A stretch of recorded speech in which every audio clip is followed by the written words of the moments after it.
क्या हो अगर आंखों से दिखना कम हो जाए? क्या हो अगर आंखों पे चश्मा लग जाए? डॉक्टर राहिल चौधरी, आंखों पर चश्मा क्यों आता है? अगर मैं आपसे कहूं कि आपको 4-5 बड़ी वजह बतानी है। पेरेंट्स की आंख में चश्मे का नंबर है तो हाई चांस हो जाएगा बच्चे की आंख जैसे में बाकी चश्मे का बीमारियों नंबर में भी आता है। होता जैसे है। बाकी बीमारियों में होता ठीक है। है। फिर होते हैं एनवायरमेंटल फैक्टर्स कि आपका लाइफस्टाइल कैसा है। मोबाइल कितनी दूर से देखना चाहिए आंखों के 25 लिए? to 30 centimetres. सिगरेट, शराब, दोनों नुकसान करेगी आंखों को, बहुत सारी बीमारियां कर देती है, सारी बीमारियां जल्दी ले आती हैं। सिगरेट शराब तो पूरी बॉडी को ही खराब करेगी ना। तो शाहरुख भाई को चश्मा नहीं लगा हुआ है? शाहरुख खान को? शाहरुख भाई ने चश्मा हटवाया हुआ है अपना लेजर करा के। रकुल प्रीत ने आईसीएल से हटाया हुआ है। प्रियंका चोपड़ा के जो दोनों ब्रदर इन लॉज है, जोनस ब्रदर्स, उनकी आंख में आईसीएल से चश्मा हटाया है। सूरमा लगाते हैं, काजल लगाते हैं, मम्मी लोग तो बड़ा एकदम बच्चों की आंख में स्पेशली। उससे आंखों पर कोई नेगेटिव फर्क पड़ता है? लगाना क्यों है, पहले तो मेरे को ये समझ नहीं आता। मुझे लगता है लाल हमारा सुंदर लगेगा।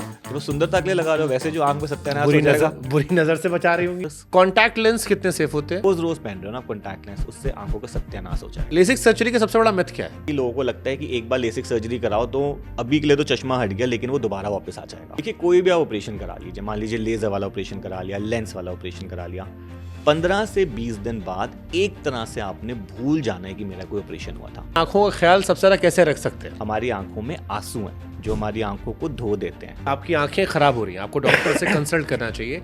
इसके शुरुआती सिम्टम्स क्या हैं? देखो, जलन हो रही है, पानी हो रहा है, लाली हो रही है, खुजली हो रही है, नजर धुंधली हो रही है, चुभन हो रही है, तो मतलब आंख में कोई प्रॉब्लम है, you should go consult a doctor. Ayurvedic, homeopathic में भी बहुत सारे दावे होते हैं।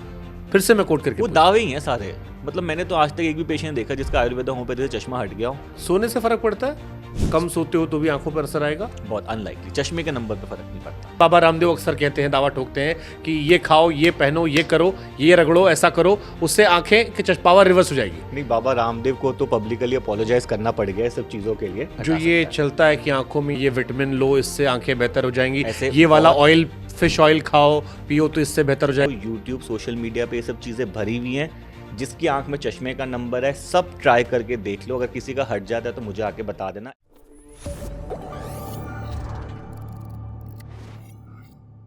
बॉलीवुड की फिल्मों में जुल्फों के बाद सबसे ज्यादा चर्चा आंखों की होती है। आंखों की गुस्ताखियां, तेरे मस्त मस्त दो नैन, शेरो शायरों की दुनिया में भी आंखों की बड़ी कीमत है। अक्सर कहा जाता है कि मैंने उसे उतना देखा जितना दो आंखों से देखा जा सकता था। लेकिन क्या हो अगर आंखों से दिखना कम हो जाए? क्या हो अगर आंखों पर चश्मा लग जाए? आज इन सवालों का जवाब लेने के लिए मेरे साथ हैं डॉक्टर राहिल चौधरी, पहले डॉक्टर जिन्होंने Guinness book of world record में नाम शामिल किया लेजिक सर्जरी के मामले में। 1 लाख से ऊपर सर्जरी बताया गया कि 250 से ऊपर तो एक दिन में कर दी थी।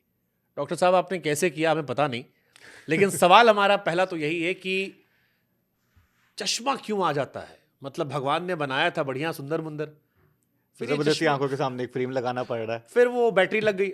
बचपन में लोग मजाक उड़ाते हैं किसी किसी का, यार बैटरी हो तुम, दिख रहा है नहीं दिख रहा है। चश्मा क्यों आता है? सी, अगर मैं बहुत सिंपल तरीके से समझाऊं तो हमारी आंख का एक साइज है। अगर ये आंख हमारी लंबी हो जाती है, साइज में इलोंगेट हो जाती है, तो चश्मे का नंबर आ जाता है। तो अगर 1 मिलीमीटर आंख लंबी हो गई तो एक इंसान की आंख में 3 नंबर का चश्मा आ जाता है। ये मैं बात कर रहा हूं जब माइनस का नंबर आया है। तो मेजॉरिटी लोगों की आंखों में माइनस का नंबर होता है। कुछ लोगों की आंखों में प्लस का नंबर होता है। प्लस का नंबर होता है जब आई का साइज जो है वो थोड़ा छोटा रह गया है, पूरा अचीव नहीं हुआ। तो ये कॉमनली हमें मिलते हैं चश्मे के नंबर। फिर आपने सुना होगा कुछ लोगों की आंख में सिलेंडर नंबर होता है, या जिसको एस्टिग्मैटिज्म कहते हैं, राइट। तो उसका मतलब होता है कि हमारी आंख का जो सामने वाला हिस्सा है, जिसको हम कॉर्निया या काली पुतली कहते हैं, वो पूरी तरह से गोल नहीं है। जैसे एक बास्केटबॉल है, बास्केटबॉल पूरी गोल होती है, लेकिन कभी आपने वो देखी है रग्बी वाली बॉल जो थोड़ी सी लंबी सी होती है, एक साइड से घुमाव ज्यादा है, एक साइड से घुमाव कम है। तो अगर इस तरह की शेप हो हमारे आगे वाले स्ट्रक्चर की, कॉर्निया की, तो हमारी आंख में सिलेंडर नंबर होता है। तो ये 3 तरह के कॉमनली नंबर दिखते हैं। माइनस नंबर हो सकता है, प्लस नंबर हो सकता है, सिलेंडर हो सकता है। फिर क्या होता है, आपने अक्सर सुना होगा कि जब एक इंसान की उम्र 40-45 को क्रॉस कर जाती है तो उनकी आंखों में एक रीडिंग का नंबर आ जाता है। उसको हम लोग कहते हैं प्रेस बायोपिया, कि पढ़ने के लिए आपको नंबर चाहिए, दूर का नंबर आपका नहीं है। तो ये 3-4 तरह के जो हैं, हमें अलग अलग टाइप के चश्मे की पावर एक इंसान की आंख में हो सकती है। एक उम्र के बाद आमतौर पर होते हैं, लेकिन आजकल हम स्कूल में देखते हैं, या हमारे समय भी हम देखते थे, बच्चा इतना बड़ा सा है, इतना मोटा चश्मा लगा दिया। कई कि वो मोटी मोटी स्केल वाले चश्मे लाए घूमते तो वो हैं, आ क्यों गया? ये क्यों आया? राइट। तो देखिए, इसके 2-3 रीजंस होते हैं। सबसे पहला रीजन जो होता है वो होता है जेनेटिक्स, कि अगर हमारी बॉडी में कुछ इस तरह की जीन्स हैं, हमारे पेरेंट्स से हमें मिली है, मदर की आंख में चश्मा था, फादर की आंख में चश्मा था, तो वो जीन्स बच्चे में भी आ सकती हैं और आंख में चश्मे का नंबर चढ़ सकता है। But this is not the only reason. Most of the times हम लोग देखते हैं इन्वायरमेंटल फैक्टर्स। तो जब बच्चा छोटा है, अगर ज़्यादा समय तक मोबाइल कंप्यूटर पे काम कर रहा है, नज़दीक का काम कर रहा है, या आउटडोर एक्टिविटी लिमिटेड है, सन एक्सपोजर लिमिटेड है, तो उस इंसान की आंख में चश्मे का नंबर चढ़ सकता है। मेरे मन में फिर एक ख्याल आता है कि छोटा बच्चा है, आपने कहा चश्मा आ जाता है, चश्मा क्यों, मतलब इसके अगर मैं कोर पे जाऊं चश्मे को लेकर, मैं चश्मा नहीं लगाता था जीवन भर, फिर एक इससे पर चश्मा आ गया, फिर चश्मा ऐसा आया कि वो बढ़ता चला बढ़ता गया। खान पान मेरा वही है जो मैं आज से 10 साल पहले कर रहा था। खान पान मेरा शहर के हिसाब से नहीं बदला, पहले भी बाहर था, अभी बाहर था, कोई एक्स्ट्रा चीज़ें भी नहीं आई। तो ये एक उम्र के बाद बदलाव 40 वाला, ये जो 20s में आया, इसके पीछे रीज़न क्या नहीं, था? देखो, एक तो हमने डिस्कस करा कि 45 के बाद आई में कुछ चेंजेस होंगे, लेकिन उस टाइम में आपको रीडिंग का नंबर आया, हाँ। पढ़ने का। जो आपका नंबर आया हुआ है वो डिस्टेंस का नंबर है, दूर का नंबर है आपका, हाँ। क्योंकि अभी आपकी एज 45 तो हुई नहीं। हम्म। अब इसको हम लोग कहते हैं स्कूल मायोपिया। तो क्या होता है, जब आप स्कूल में जाते हो, जब आपकी बॉडी में ग्रोथ हार्मोन्स हैं, हाइट बढ़ रही है, ऐसी उस टाइम पे आंख का साइज भी बढ़ रहा है। तो उस टाइम पे जब बॉडी ओवरऑल डेवलप हो रही है, आंख का साइज बढ़ रहा है और चश्मे का नंबर आ जाता है। तो अक्सर पेरेंट्स में से पूछते हैं कि डॉक्टर साहब, चलिए ठीक है, कोई भी रीज़न था, जेनेटिक्स था, एनवायरमेंटल था, अब हमारे बच्चे की आंख में चश्मे का नंबर आ गया है, तो अब क्या इस नंबर को हम बढ़ने से कुछ रोक सकते हैं, या कुछ ऐसा कर सकते हैं कि बहुत ज़्यादा ना बढ़े? क्योंकि अक्सर लोग हम देखते हैं नंबर 18, 20, 25, 30 तक पहुंच सकता है। चलिए डॉक्टर साहब, एक सवाल मेरे मन में आता है कि आंखों पर चश्मा क्यों आता है? अगर मैं आपसे कहूं कि आपको 4-5 बड़ी वजह बतानी है, आप क्या बताओगे कि इन 5 वजहों से नहीं, आपकी आंखों पर चश्मा आता है? ऐसे आप इसको कैटेगराइज नहीं कर सकते, राइट? तो जैसे मैंने आपको समझाया, पहला रीज़न होता है जेनेटिक्स। पेरेंट्स की आंख में चश्मे का नंबर है तो हाई चांस हो जाएगा बच्चे की आंख जैसे में बाकी चश्मे का बीमारियों नंबर में भी आने का, होता जैसे है। बाकी बीमारियों में होता ठीक है। है। फिर होते हैं इन्वायरमेंटल फैक्टर्स, कि आपका लाइफस्टाइल कैसा है। तो अगर एक बच्चा जब वो डेवलपिंग स्टेज में है, जब वो 18 साल से कम की उम्र में है, अगर वो लंबे समय तक रीडिंग का, मोबाइल कंप्यूटर लैपटॉप आईपैड्स का काम करेगा, तो वो अपनी आंखों पर कुछ इस तरह का स्ट्रेन डालता है कि आंख का साइज लंबा हो सकता है। तो ये एक बहुत बड़ा रीजन सामने आ रहा है कि एक्सेसिव नियर वर्क से बच्चों की आंख में चश्मे का नंबर आ जाता है। फिर हमें ये दिखा है कि अगर आपका सनलाइट एक्सपोजर कम होता है, देखिए क्या होता है, जब आप धूप में निकलते हैं और ये धूप आपकी आंखों में जाती है, तो हमारे आंख में कुछ तरह के केमिकल्स रिलीज होते हैं, जिससे ये आंखों की इलोंगेशन नहीं होती। लेकिन जब आपका सन एक्सपोजर लिमिटेड होता है और ये केमिकल्स नहीं निकल रहे, तो ये भी एक फैक्टर हो जाता है कि बच्चों की आंख में स्पेशली चश्मा चढ़ रहा है। तो अगर आप देखो, नेशंस जैसे चाइना हो गया, सिंगापुर हो गया, कोरिया हो गया, ताइवान हो गया, यहाँ पे ऑलमोस्ट 80 to 90% बच्चों की आंख में चश्मा चढ़ गया है। ओके। ऑलमोस्ट एक पेंडेमिक की तरह फैल रहा है, और अब यही ट्रेंड हम इंडिया में और वेस्टर्न कंट्रीज में भी देखने वाले हैं। तो वहाँ के स्कूल्स ने अब ये मैंडेटरी कर दिया बच्चों के लिए कि 2 से 3 घंटे आउटडोर एक्टिविटी करनी ही करनी है, सन एक्सपोजर करना ही करना है, जिससे ये जो पेंडेमिक आ रहा है मायोपिया का, ये कम हो सके। अच्छा, एक जो मैंने अपने केस में आपसे सवाल पूछा कि आप एक उम्र को पार कर लेते हो, आपने कहा ग्रोथ के टाइम में आंखें भी बड़ी होती रहती हैं, आपकी बॉडी ग्रो होती है, उस टाइम में कई चेंजेस होते हैं। लेकिन जैसे मेरे साथ हुआ था, मुझे 20 साल की उम्र के आसपास चश्मा लगा। अब आमतौर पर 17-18 तक हम मान लेते हैं कि हमारी बॉडी फुली ग्रोन हो गई, जिससे जितना बढ़ना था वो हो गया। 20 के आसपास, 12th पास करने के बाद, कॉलेज में एंट्रेंस के टाइम में, और मैं तो इतनी पढ़ाई भी नहीं कर रहा था। देखिए, इस टाइप की सिचुएशन यूजुअली कम दिखती है, but we also have to understand कि इसका कोई ब्लैक एंड वाइट नहीं है। भाई, end of the day it's a human body. Human body में जो आंख है वो एक लिविंग टिश्यू है, वो अपने आप को चेंज करता है, उसमें खून की नाड़ियाँ हैं, सांस लेता है। तो अगर बॉडी में कुछ चेंज हो जाता है, तो उससे आंखों का जो परफेक्ट ऑप्टिकल फोकस होता है वो चेंज हो सकता है, तो नंबर आ सकता है। एंड अभी भी जो आपका नंबर आया होगा वो बहुत हाई नहीं होगा, प्लस मिनिमल होगा, 1.5 वन के something। अराउंड, 1.5। हाँ। बिकॉज यूजुअली जो स्टार्टिंग से स्कूल के से बढ़ रहा है वो आधे नंबर से सपोज शुरू होता है, वो बढ़ते बढ़ते बढ़ते बढ़ते काफ़ी हाई हो जाता है।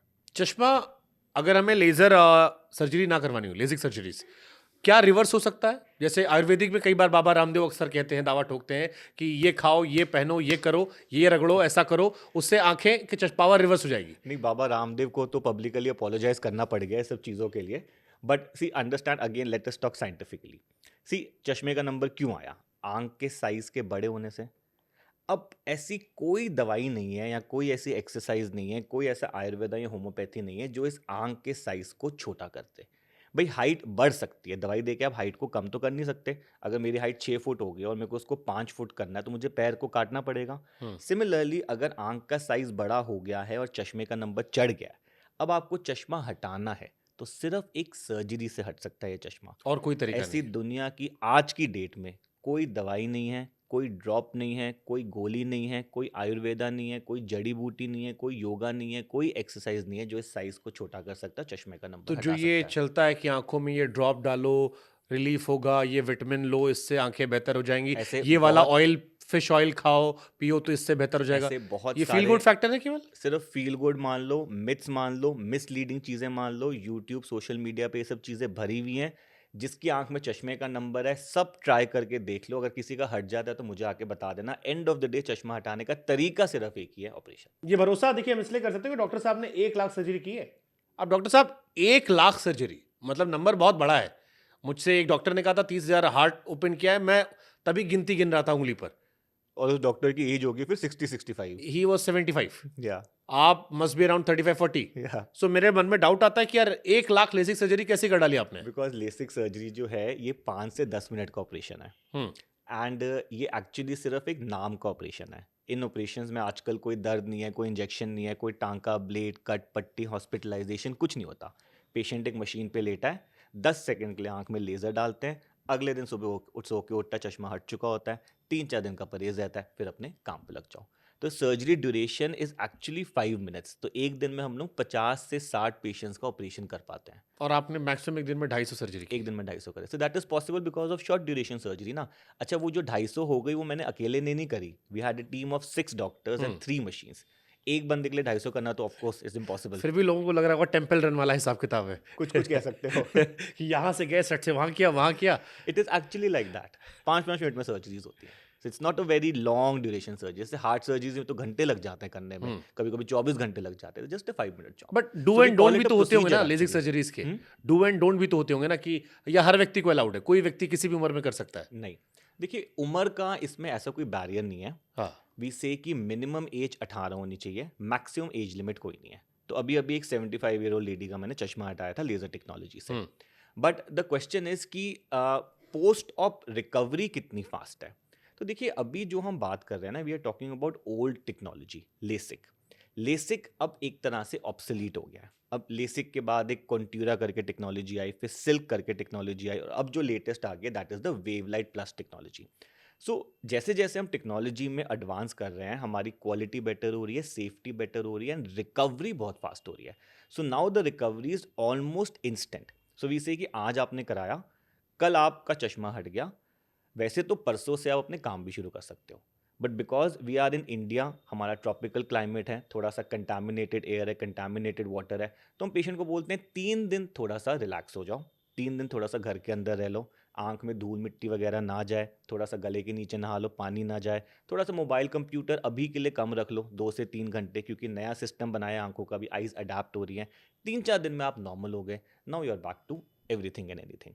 अगर सिर्फ इसमें हम थोड़ा सा ये कह देते हैं कि कोई हैवी काम है, कुछ स्ट्रेनियस एक्टिविटी है, हार्डकोर एक्टिविटी है, gymming, jogging, running, swimming, cricket girlfriend से खेलना है, लड़ाई, फुटबॉल खेलना है, रोना लड़ाई करनी है, धोना। थप्पड़ पड़ सकता है, ये सारा कुछ 15 दिन बाद होना चाहिए, क्योंकि 15 दिन तक हम चाहते हैं कि आंख में कोई चोट ना लगे। ओके। अगर कोई आप बीमारी आपको है, हाँ। उसका भी यहाँ परहेज है कि लेसिक सर्जरी इन बीमार लोगों को नहीं करवाना है? या देखिए यूजुअली लेसिक सर्जरी यंग लोग करा रहे हैं, यंग लोगों की बॉडी वैसे ही हेल्दी है, तो बहुत ज़्यादा बीमारियां तो मिलती नहीं। डायबिटीज़ वाले पेशेंट्स अगर कराना चाहते हैं करा सकते हैं, लेकिन उनकी शुगर कंट्रोल में होनी चाहिए। लेकिन अगर कुछ ऐसे पेशेंट्स हैं जो इम्यूनो कॉम्प्रोमाइज्ड हैं, या जिनके जो HIV के पेशेंट्स हो गए, या कुछ इम्यूनो सप्रेसेंट्स ले रहे हैं, या कुछ स्टेरॉइड्स ले रहे हैं, या प्रेग्नेंट है लेडीज़, ब्रेस्ट फीडिंग पे हैं, तो इस टाइम पे हम लोग सर्जरी करना थोड़ा अवॉइड करते हैं। मेरे पास कई लोग बेसिकली जी। मतलब आई जस्ट कंप्लीट दिस कि जब हम किसी का चश्मा हटाने का ऑपरेशन कर रहे हैं तो हमारी रिक्वायरमेंट होती है कि आंख में चश्मे के नंबर के अलावा और कोई प्रॉब्लम नहीं होनी चाहिए। ओके। हाँ, यूजुअली भी because and of the day ये जो प्रोसीजर है ये कॉस्मेटिक है, कोई बीमारी तो है नहीं। सो अगर आई में सिर्फ चश्मे का नंबर होता है तो हम बहुत कंफर्टेबल होते हैं इसको हटाने में। अगर आई में कोई और प्रॉब्लम है तो यूजुअली इस तरह के कॉस्मेटिक प्रोसीजर्स को अवॉइड किया जाता है। आंख से चश्मा हटाने का सिर्फ लेसिक ही सबसे अच्छा प्रोसीजर है या इसके अलावा नहीं। भी मल्टीपल ऑप्शंस हैं तो कौन कौन से? मल्टीपल ऑप्शंस हैं। सी वी हैव टू अंडरस्टैंड कि आपकी पावर क्या है और आपकी रिपोर्ट्स क्या है और आपकी एज क्या है, उसके हिसाब से आपके प्रोसीजर्स डिसाइड होते हैं। अगर हम मिड एज की बात करें 18 से लेकर 40 साल के। सो बेसिकली क्या होता है, ज़्यादातर लोगों ने सुना होता है कि अगर चश्मा हटवाना है तो लेसिक करा लो या लेज़र करवा लो। But you have to understand कि laser is not the only option, it is one of the popular options. Laser के साथ साथ एक टेक्नोलॉजी होती है जहाँ पे हम आँख में एक लेंस डाल के भी चश्मा हटा सकते हैं, उसको ICL कहते हैं। तो क्या होता है, ये जो लेज़र्स है, जैसे मैंने बात करा LASIK was the most popular, उसके बाद अपना कॉन्ट्यूरा है, सिल्क है, नाउ द वेवलाइट वाला। ये जो लेज़र्स हैं they are good till -8, 8 Okay. Number तक का चश्मा हटा सकते हैं। अगर आपके चश्मे का नंबर 8 से ऊपर है, 20 है, 25 है, 30 है, तो हम एक दूसरी टेक्नोलॉजी यूज़ करेंगे, ICL वाली। ICL क्या चीज़ होती है? एक लेंस होता है जिसमें आपके चश्मे की पावर होती है और इस लेंस को परमानेंटली आंख के अंदर इम्प्लांट कर दिया जाता है। तो मान लो किसी की पावर मान लो 15 है, 15 नंबर का चश्मा पहन रहा है, 15 नंबर का लेंस आपने आंख के अंदर डाल दिया, सारी पावर आंख के अंदर है और बाहर से चश्मा नहीं पहनना। तो प्राइमरीली ये दो तरीके हैं। फिर अगर कोई 45-50 की एज में अपना चश्मा हटा रहा है तो फिर हम लोग इन दोनों टेक्नोलॉजीज़ को भी बहुत ज़्यादा प्रेफर नहीं करते। फिर एक और टेक्नोलॉजी होती है RLE करके, उसको कहते हैं रिफ्रैक्टिव लेंस एक्सचेंज, जहाँ पे अंदर का नेचुरल लेंस निकाल के एक नया लेंस डाल देते हैं जिसमें नेचुरल लेंस और चश्मे की दोनों की पावर इकट्ठे होती है। तो अब ये कैसे डिसाइड होगा? किसी पेशेंट को चश्मा हटवाना है तो सबसे पहले तो उसको कुछ बेसिक क्राइटेरिया फुलफिल करने होते हैं कि जैसे मैंने बताया एज 18 से ऊपर होनी चाहिए, बॉडी में और कोई प्रॉब्लम नहीं होनी चाहिए, आंखों में और कोई बीमारी नहीं होनी चाहिए, कुछ स्टेरॉयड वॉयड ना ले लो, और एक चीज़ हम कहते हैं कि आंखों का नंबर स्टेबल होना चाहिए। मतलब पिछले 6-8 महीने से आपका नंबर चेंज नहीं होना चाहिए। एक बार आपने ये सब क्राइटेरिया फुलफिल कर लिए, फिर आपको एक हॉस्पिटल में जाना है जहाँ पे ये सारे प्रोसीजर्स होते हैं। वहाँ पे आपके 10-15 तरह की टेस्टिंग होती है। इसमें हम लोग कॉर्निया की टेस्टिंग करते हैं, थिकनेस की टेस्टिंग करते हैं, ड्राई आइज़ की टेस्टिंग करते हैं, पर्दे की टेस्टिंग करते हैं, अलग अलग तरह की आंखों की टेस्टिंग है। और जब ये आपकी टेस्टिंग नॉर्मल आ जाती है तो फिर इन रिपोर्ट्स को देख के हम फाइनल डिसाइड करते हैं कि पेशेंट को कौन सी कैटेगरी सूट करेगी। अब तो अक्सर मेरे पेशेंट्स आते हैं, एक्चुअली क्या होता है, सबने इतना लेज़र सुना है, वो सब ये बोलते हुए आते हैं कि हमें जी सिल्क कराना है, हमें कॉन्ट्यूरा कराना है, हमें वेवलाइट कराना है। So again we have to understand कि ये टेक्नोलॉजी सबके लिए नहीं है, जिसको सूट करेगी उसका करेंगे, बट अगर ये सूट नहीं कर रही then you have alternative options and they are all very good options. सब FDA से अप्रूव्ड है, ऐसे नहीं कुछ एक्सपेरिमेंटेशन हो रहा है, प्रॉपर रिसर्च थरो स्टडीज़ के बाद ये मार्केट में कमर्शियली लॉन्च होता है। अब जैसे इंडिया में एक बड़ा सिंपल टर्म चलता है, सस्ता सुंदर टिकाऊ। हाँ, वो सस्ता काम नहीं करना, नहीं, वो सस्ता सस्ता सुंदर पछता टिकाऊ है। मतलब एक ऐसी चीज जो आपको फाइनेंशियली बहुत डैमेज ना करे, लॉन्ग लास्टिंग हो और आप उस पर भरोसा कर फिर मैं सकें उसमें बोलता हूँ सस्ता पछता है बार बार, महंगा पछता है एक बार। तो आंखों की अगर आपको चश्मा हटवाना हो तो आपने, क्योंकि मल्टीपल चॉइस क्वेश्चन दिए और मल्टीपल चॉइस क्वेश्चन अक्सर कंफ्यूज करते हैं, एक बेस्ट अगर आपको बताना हो कि ये तरीका है अगर आपको कोई बीमारी नहीं है, 18 से भाई, 40 साल के हैं। अगर आज की डेट में हम्म 2024 में आपने चश्मा हटवाना है, अगर आपके चश्मे का नंबर 8 से कम है तो आप करा लो वेवलाइट प्लस इनोवाइज वाला laser, that is the best one. और अगर 8 से ऊपर है तो आपको कराना है ICL operation. Okay one line answer. Unless until आपकी रिपोर्ट में ऐसा कुछ आता है तो वो डॉक्टर आपसे डिस्कस कर लेता है।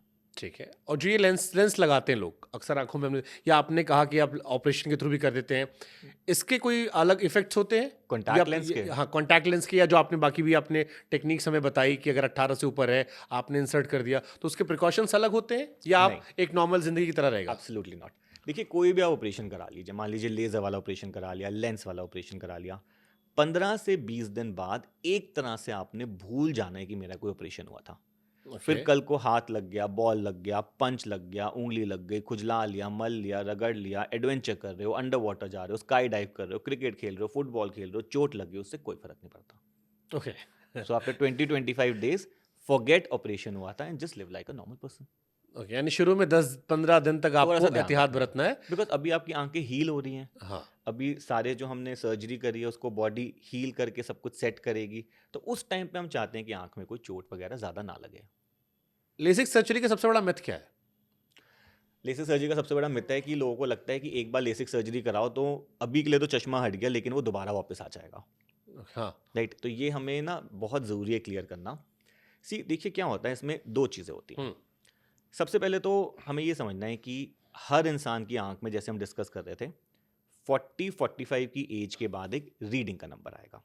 अब मान लो किसी ने ये लेसिक सर्जरी 20-25 में कराई, सो 25 से लेके 45 तक तो आपको कोई चश्मा नहीं पहनना, लेकिन उसके बाद तो बॉडी में एज रिलेटेड चेंज है, जैसे बाल सफ़ेद होने वैसे रीडिंग का चश्मा आना है, तो 45 के बाद उसको रीडिंग का चश्मा पहनना पड़ेगा। सो लेसिक सर्जरी वाला जब 45 पहुंचेगा तो उसकी दूर की नज़र तो अभी भी परफेक्ट है, घूमना फिरना, गाड़ी चलाना, पिक्चर देखना, टीवी देखना, सब बिना चश्मे के है, बट अब जब उसको पढ़ने का काम करना है तो उसको चश्मा पहनना पड़ेगा, या पढ़ने के लिए अलग सा लेज़र करा के उसको हटवाना पड़ेगा। नहीं हटवाया तो 45 के बाद रीडिंग का चश्मा तो पहनना ही पहनना है और अगर बाय आपका डिफॉल्ट। मन है तो दोबारा एक बार करवा लीजिए। दोबारा एक बार करवा लो या तो रीडिंग का हटवा लो, that is one option. Second thing which can happen is, जिसको हम लोग कहते हैं fluctuation, this happen is about 0.1% people. So अब क्या होता है, सपोज 100 लोगों का ऑपरेशन करा या 1000 लोगों का ऑपरेशन करा, तो उसमें इक्का दुक्का पेशेंट ऐसा मिल जाता है कि आज की डेट में तो जीरो हो गया, लेकिन जैसे मैंने आपको बताया आई लिविंग टिश्यू है, अपने आप को चेंज करती है, अपने आप को हील करती है, सांस लेती है। तो कभी कभी जब आई विद टाइम अपने आप को चेंज करती है तो उस आई के सिस्टम में आधा पौना छोटा मोटा नंबर आ सकता है। तो अगर इस तरह की सिचुएशन हो जाती है तब भी कोई टेंशन नहीं लेनी, आपको वापस अपने डॉक्टर के पास जाना है। एक प्रोसीजर होता है, उसको हम लोग कहते हैं टच अप या पॉलिशिंग, थोड़ा सा लेज़र और डाल के वो जो छोटा मोटा फ्लक्चुएशन है उसको ठीक कर देते हैं। सो अगर आप ना लेजर ऑपरेशन करा रहे हो तो आपकी नज़र परफेक्ट होनी ही होनी है, इक्का दुक्का किसी का रह गया तो टचअप करके उसको ठीक करा जा सकता है। ओके, टचअप में भी फिर वही प्रोसीजर होगा, 10-15 दिन फिर ध्यान रखना पड़ेगा। ध्यान तो उतना ही रखना दोबारा। सेम कहानी। या ठीक है। अब आपने एक अच्छी बात बताई कि ऑपरेशन करा के आपकी आंखें पहले की तरह हो जाएंगी, 10 दिन बाद आप भूल जाओ कुछ हुआ था, normal life. Like a normal person. लेकिन नॉर्मल लाइफ में भी आंखों का ख्याल तो रखना पड़ेगा। तो अगर मैं आपसे पूछूं कि आंखों का ख्याल सबसे ज़्यादा कैसे रख सकते हैं? आंखों के ख्याल रखने के लिए आपको कुछ नहीं करना। अब आप सुनोगे लोग कह रहे हैं हरी सब्जियां खा लो, गाजर खा लो, घास पे चल लो, आंख में शहद डाल लो, घी डाल लो, रोज़ वाटर डाल लो, सुबह उठ के आंखों को धो लिया करो, छपके मार लिया करो, ये सब चीज़ें आपको नहीं करनी। हमारी आंखों का नेचर ने एक सिस्टम बनाया है, हमारी आंखों में आंसू हैं जो हमारी आंखों को धो देते हैं। उन्हीं आंसू में एंटी माइक्रोबियल प्रॉपर्टीज़ हैं जो अपनी आंखों को साफ रखते हैं। अगर आप ये जुगाड़बाजी करोगे, ऊट पटांग चीज़ें डालते रहोगे, मैं कितने सारे देखा, लोगों को आदत होती है वो एक ड्रॉप ले लेते हैं मार्केट से, उसमें लिखा होता है भाई रोज़ आंखों को डालो, आंखें फ्रेश रहेंगी, उसमें प्याज का रस, लहसुन का रस, पता नहीं क्या क्या डला होता है, और कंटिन्यूसली लोग बहुत अपनी आंखों जलती को है डालते वो। रहते हैं और जलती है, और जब वो हाँ, जलती है लोगों को हमने लगता है भी। पता नहीं आंखें साफ हो रही हैं। ये सब चीज़ें बिल्कुल गलत हैं, आंखों को ख़राब करती है। इन रियलिटी आपको एक्चुअली अपनी आंखों का ध्यान रखने के लिए कुछ नहीं करना, बस इतना करना है कि कोई प्रॉब्लम हो तो डॉक्टर से मिल लेना, सेल्फ मेडिकेट मत करना। सबसे बड़ी प्रॉब्लम ही आजकल ये है हमारी कंट्री में कि कभी भी कोई प्रॉब्लम होती है, पेशेंट की आंख में लाली हो रही है, खुजली हो रही है, जलन हो रही है, पानी निकल रहा है, वो डॉक्टर के पास नहीं जाते, वो किसी फार्मासिस्ट या केमिस्ट के पास चले जाते हैं, और केमिस्ट वाला उसको एक ड्रॉप पकड़ा देता है। उस ड्रॉप में 99% टाइम एंटीबायोटिक स्टेरॉइड का कॉम्बिनेशन होता है। अब आप उसको डालते हो, उस टाइम तो आपको बहुत अच्छा लगता है, लेकिन जब आप लॉन्ग टर्म इसको यूज़ करते जाते हो तो एंटीबायोटिक रेजिस्टेंस हो जाती है, एंटीबायोटिक काम करना बंद कर देती है, और स्टेरॉइड से आंखों में 100 तरह की और प्रॉब्लम हो सकती है। और जो मेन प्रॉब्लम है कि आंखों का जो लेंस होता है उसको सफ़ेद कर देती है स्टेरॉइड, कैटरैक्ट बना देती है, या आंखों का प्रेशर बढ़ा देती है, काला मोतिया, ग्लूकोमा हो जाता है। तो सेल्फ मेडिकेशन से हम सबको थोड़ा सा बच के रहना चाहिए। ठीक है। कुछ ना करें। अब ये तो आपने कह दिया कुछ ना करना आंखों का सबसे अच्छा ख्याल है। लेकिन जैसे बच्चा पढ़ रहा है, बोर्ड एग्जाम में, अब दिन रात पढ़ रहा है, आजकल ऑनलाइन क्लासेस शुरू हो गई है, वर्क फ्रॉम होम लोग जॉब भी कर रहे हैं, तो दिन रात आपको सिस्टम पे बैठे रहना है, 8-8 घंटे 9-9 घंटे बैठना है। अब लाजमी आंखों को दर्द तो होगा ही। उसमें आंखों कैसे बचाएं? क्योंकि वो आंखों पे नुकसान, पहला सवाल तो ये, वो आंखों पे नुकसान करता है। सेकेंड सवाल ये, यस, अगर करता है तो फिर वहां कैसे बचे? देखो नेचर ने ना हम्म। हमें इतना ज़्यादा स्क्रीन देखने के लिए बनाया नहीं है। हम्म। नेचुरली जो नेचर ने हमारी आंखें बनाई है वो दूर का देखने के लिए बनाई है।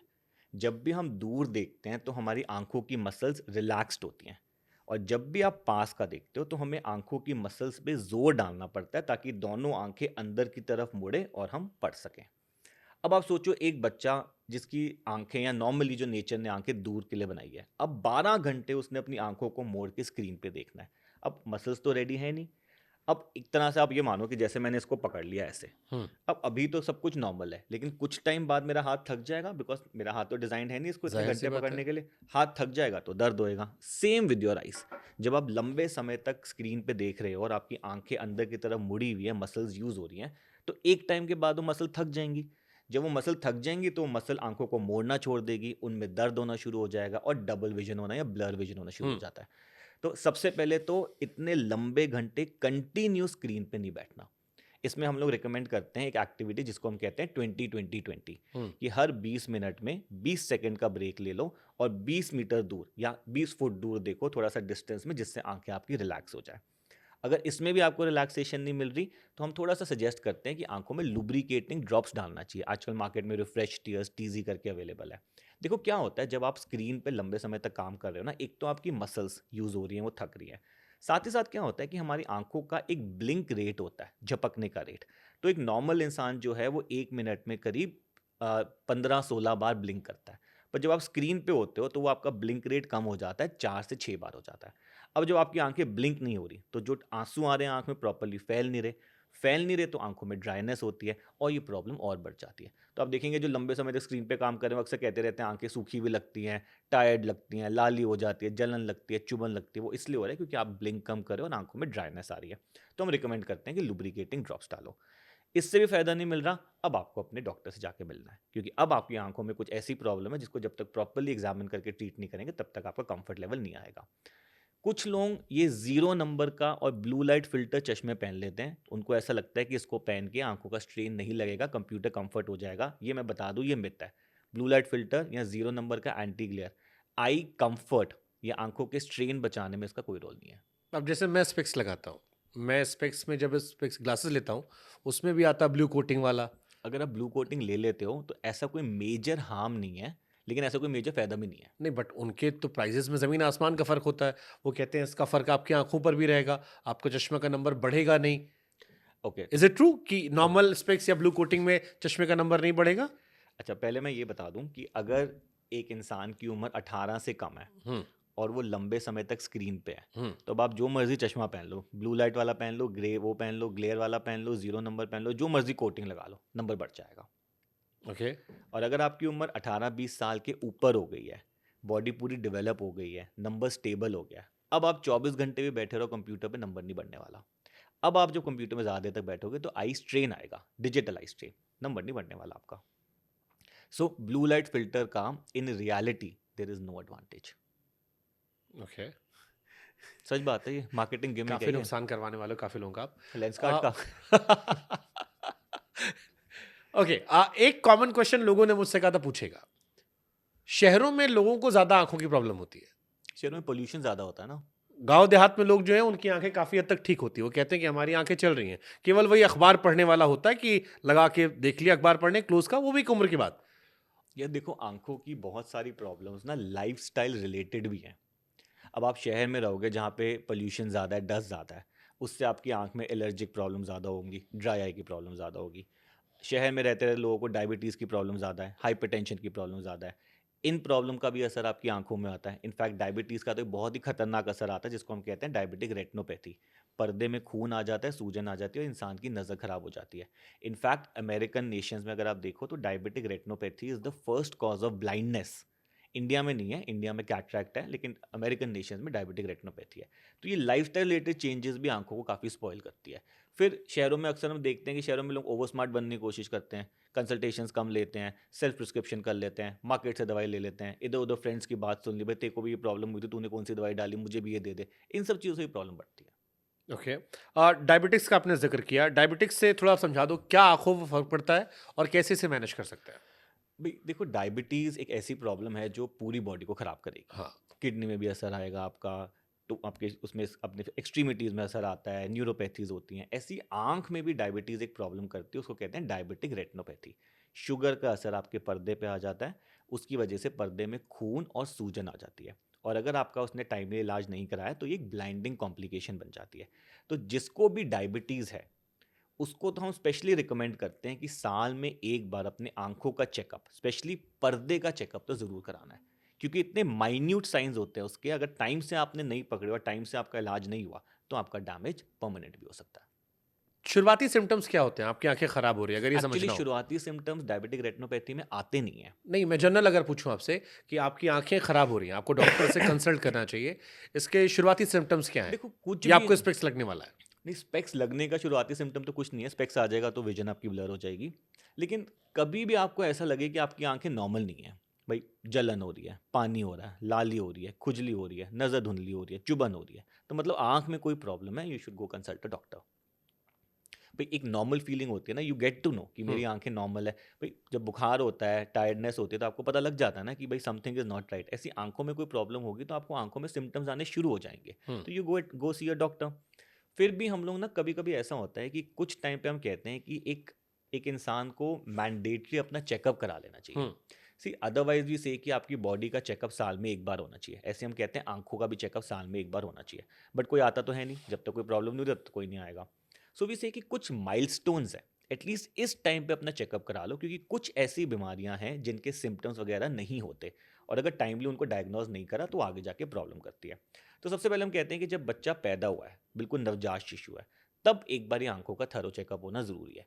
कितनी सारी प्रॉब्लम्स है, रेटिनोपैथी ऑफ प्रीमेच्योरिटी है, अपना वो है रेटिनोब्लास्टोमा है, ये सारी प्रॉब्लम्स आपके बचपन में आती है, तो टाइमली इनका इलाज होना ज़रूरी है। फिर जब बच्चा बड़ा हो रहा है, 7-8 साल का हो गया, तब एक प्रॉपर चेकअप हो जाना चाहिए। मान लीजिए उसकी आंख में चश्मे का नंबर है, चश्मा नहीं पहना रहे, तो एम्ब्लायोपिया करके प्रॉब्लम होती है, पूरी ज़िंदगी आंख की नज़र कम रह जाती है। या स्क्विंट, तिरछापन की प्रॉब्लम, जिसमें आंख टेढ़ी होती है, सीधी नहीं देख रही, उसका टाइमली इलाज करना ज़रूरी है। फिर जब आप जाते हो स्कूल में मैंने बताया चश्मे का नंबर चढ़ रहा होता है, उस टाइम पे आपके चश्मे का नंबर चेक होना ज़रूरी है। मान लो चश्मे का नंबर नहीं चेक हुआ, कम रह गया, अब आपको ब्लैक बोर्ड नहीं दिख रहा, पढ़ाई नहीं हो रही, एकेडमिकली पुअर हो रहा है बंदा, देन वी से कि अबाउट 40 ईयर्स में आपका चेकअप होना चाहिए हर साल, क्योंकि 40 के बाद अब कुछ ऐसी बीमारियां हैं जो कॉमन हो जाती है। तो एक तो यही डायबिटिक रेटिनोपैथी वाली प्रॉब्लम, फिर एक कैटरैक्ट की प्रॉब्लम होती है जो कॉमनेस्ट प्रॉब्लम आई कि जिसमें हमारे आंख का लेंस सफ़ेद हो जाता है। फिर एक ARMD की प्रॉब्लम होती है कि हमारे पर्दा जो है एज के साथ ख़राब हो जाता है। एक ग्लूकोमा की प्रॉब्लम होती है, काला मोतिया। इनफैक्ट ग्लूकोमा एक ऐसी प्रॉब्लम है जिसका कोई साइन एंड सिम्टम नहीं होता, तभी इसको काला मोतिया कहते हैं, कि पेशेंट को पता भी नहीं चलता कि उसकी आंख में बीमारी है, और जब वो चेकअप के लिए आता है तो कितनी बारी एक्सीडेंटली पता लग जाता है कि अरे आपको ये बीमारी है और इसका ट्रीटमेंट करना है, और जो नज़र चली गई उसको अब हम रिवाइव नहीं कर सकते, जो बची है सिर्फ उसको बचा सकते हैं। ओके। मैंने अभी हाल फिलहाल में एक बाबा को देखा, he must be around 100, 100 years old. और वो रामायण की किताब पढ़ते हैं। हम्म। बहुत दुबले पतले से हैं, मध्य प्रदेश में कहीं रहते हैं, मैं उनका नाम मिस कर रहा हूँ, बट उनकी तस्वीर अक्सर वायरल होती रहती है। वो रामायण पढ़ लेते हैं। मेरे मन में हमेशा थॉट आता है कि ये कैसे पॉसिबल है कि नहीं, ये इस उम्र में possible भी है। आपकी आंखें एकदम। It's possible. सी क्या होता है, रीडिंग का जो नंबर होता है वो प्लस में होता है, and usually that number is +2। अब मान लीजिए किसी की आंख में दूर का भी नंबर है, मान लीजिए बाबा जी की आंख में -3 का नंबर है दूर का, तो ये -3 वाला नंबर जो है, ये जो +2 का रीडिंग नंबर है, इसको न्यूट्रलाइज कर देगा। सो जिसकी भी आंख में माइनस का डिस्टेंस का नंबर है, उसका जो रीडिंग का नंबर है वो यूजुअली लेट आता है, या उनको रीडिंग के चश्मे की ज़रूरत ही नहीं पड़ती, क्योंकि दूर का माइनस नंबर नियर नंबर के लिए कंपनसेट करता है। तो अक्सर ऐसे लोगों को आप देखेंगे कि वो चश्मा लगा लेते हैं दूर के लिए, दूर के काम के लिए चश्मा लगा के रखते हैं, और जब भी उनको पढ़ाई करनी होती है वो चश्मा अपना हटा देते हैं, तो वो माइनस का प्लस को न्यूट्रलाइज कर देगा और उनको नियर का दिख जाता है। Okay. So this is possible. या बाबा जी ने अपना मोतियाबिंद का ऑपरेशन करा लिया है, और मोतियाबिंद के ऑपरेशन में उन्होंने मल्टीफोकल लेंस डलवा लिया है, तो मल्टीफोकल लेंस आपको दूर और पास का दिखा देता है बिना चश्मे के, विच इज वेरी लाइकली, क्योंकि उनकी एज 100 हो गई, उनका मोतियाबिंद आ चुका और होगा, वो उसका बहुत ही ऑपरेशन करा बाहर लिया कम होगा। निकलते हैं, लेस एक्सपोज्ड हैं, पूजा पाठ करते हैं। See, कई लोग उसे understand- चमत्कार की दुनिया में नहीं देखते नहीं, हैं। चमत्कार नहीं है ये। अंडरस्टैंड क्या होता है कि जब हमारी उम्र बढ़ती है तो यूजुअली 60-70 के अराउंड हम सबको, हर इंसान को मोतियाबिंद आ जाएगा, आंखों में कैटरैक्ट की प्रॉब्लम, नोबडी कैन एस्केप। जैसे बाल सफ़ेद सबके होने, वैसे आंख में मोतियाबिंद सबका आना है। अब जब मोतियाबिंद का हम ऑपरेशन करते हैं तो आजकल कुछ इस तरह के लेंसेज अवेलेबल हैं जो हम ऑपरेशन में डालते हैं, जो आपको दूर और पास दोनों का दिखा देते हैं। तो अगर ऐसा वाला लेंस डलवा ले तो आप बिना चश्मे के दूर और पास दोनों देख सकते हैं। कई लोगों को दिन में समस्याएं होती दिखने में, कई लोगों को रात में समस्याएं होती हैं। हो सकता है, क्या गांव पता। देहात में जिसे वर्ड कहते हैं रतौंधी। रतौंधी एक प्रॉब्लम होती है, नाइट ब्लाइंडनेस, जो विटामिन ए की कमी से हो सकती है, रेटिनाइटिस पिगमेंटोसा है उसमें हो सकती है, या बहुत हाई नंबर हो आपके चश्मे का उसमें हो सकती है। तो ऐसे पेशेंट्स को रात के टाइम पे कम दिखता है, क्योंकि हमारी आंख में रॉड्स एंड कोन्स करके एक सिस्टम होता है जो लाइट की जो सेंसिटिविटी है उसको डिटेक्ट करते हैं। तो अगर आपके रॉड वाले हिस्से में कोई प्रॉब्लम हो, जैसे कोन्स हमें कलर दिखाता है, रॉड हमें ब्राइटनेस कराती है, तो अगर रॉड वाले हिस्से में कोई प्रॉब्लम हो तो रात की नज़र आपकी काफ़ी कम हो जाती है, तो ये उसको भी आप नाइट ब्लाइंडनेस कहते लेजिक हैं। से ठीक कर देते हैं? नहीं, लेसिक का पर्पस है सिर्फ चश्मा हटाना, ओके और आंख में कोई भी और बीमारी है उसका इलाज अलग होगा। Okay, LASIK has only one purpose, cosmetic purpose, चश्मे का नंबर बेसिक ठीक चश्मा करना, जो मेरी बीमारी आप दूर कर सकते हैं। बेसिकली। सुपर। अच्छा, ये खान पान वाला मैं फिर से एक बार पूछ ले रहा हूँ, कुछ भी खाने पीने से आंखों को फायदा होता है? देखिए- मम्मी लोगों ने बहुत ताने मार मार के रखे हैं, बता रहे हरी ना। सब्जी खाओ आंखें स्वस्थ रहेंगी। मैं बताता हूँ ये कॉन्सेप्ट उठा कैसे। देखिए क्या होता है हमारी, जैसे हम नाइट ब्लाइंडनेस की बात कर रहे थे, तो नाइट ब्लाइंडनेस जो बीमारी है ये विटामिन ए की कमी से होती है। तो अगर आपकी बॉडी में विटामिन ए कम है तो आपको ये बीमारी हो जाएगी। अच्छा, ये जो गाजर, हरी सब्जियां, पम्पकिन्स वगैरह होते हैं, ये इनमें विटामिन ए की मात्रा ज़्यादा होती है। तो यहाँ से ये बात उठी हुई है कि आप ये हरी सब्जियां वगैरह खाओगे, गाजर खाओगे, तो ये नाइट ब्लाइंडनेस वाली प्रॉब्लम आपकी नहीं होगी। हाँ, बट द प्रॉब्लम इज कि इस कॉन्सेप्ट को लोगों ने जनरलाइज कर दिया है। अब उनको ये लगता है कि गाजर खाओ तो आंखें स्वस्थ ही रहेंगी, या कोई भी बीमारी हो आंख की तो गाजर खा लो। नहीं ये समझ गलत है। ओके। आप लोग तो सर्जरी कर रहे हैं, बट आयुर्वेदिक होम्योपैथिक में भी बहुत सारे दावे होते हैं। फिर से मैं कोट करके वो पूछ- दावे ही हैं सारे। मतलब मैंने तो आज तक एक भी पेशेंट देखा जिसका आयुर्वेदा होम्योपैथी से चश्मा हट गया हो। किसी का हट जाता है तो प्लीज़ पहले मेरे से मिला दो। तो मैंने अपनी लेसिक सर्जरी करनी है बंद, और मैंने ड्रॉप से ठीक करना है। मतलब एज अ डॉक्टर ना, हाँ, हम भी ये चाहते हैं कि जो काम दवाई से ठीक हो जाए उसको दवाई से कर दो, सर्जरी लास्ट रिजॉर्ट रखो। लेकिन जब दवाई से ठीक कोई चीज़ हो ही नहीं सकती तो सर्जरी करोगे ना उसकी। एलोपैथिक और होम्योपैथिक वाले आपके पीछे पड़ेंगे। वो तो वैसे ही पड़े हुए पीछे, एक्सपोज जो कर दिया मैंने थोड़ा सा उनको।